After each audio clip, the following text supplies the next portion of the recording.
కాళేశ్వరంపై స్పందించారు సీఎం రేవంత్ రెడ్డి. కాళేశ్వరం కేసును కావాలని సిబిఐ కాళయాపన చేస్తోందని సీఎం రేవంత్ రెడ్డి ఆరోపించారు.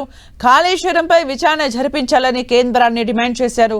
కాళేశ్వరం విషయంలో సిబిఐ డైరెక్టర్ను కలిసి ఒత్తిడి తెస్తామన్నారు.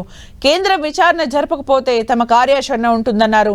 సీఎం రేవంత్ కాళేశ్వరంపై సిబిఐకి వివరాలు ఇచ్చేందుకు సిద్ధమన్న సీఎం 48 గంటల్లో సిబిఐ విచారణ చేయిస్తామన్న కిషన్ రెడ్డి ఎందుకు స్పందించడం లేదని రేవంత్ ప్రశ్నించారు. అటు కమిషన్ కరెక్ట్ అని కోర్టు చెప్పడం బీఆర్ఎస్ గెలిచినట్లా అని సీఎం ప్రశ్నించారు.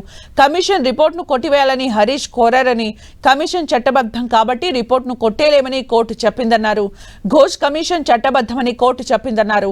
కాళేశ్వరంపై అసెంబ్లీలో చర్చించి సిబిఐకి అప్పగించామని, కాళేశ్వరంలో ఎవరు బాధ్యులు, ఏ శిక్షలు వేయాలన్నది సిబిఐ నిర్ణయిస్తుందన్నారు సీఎం రేవంత్.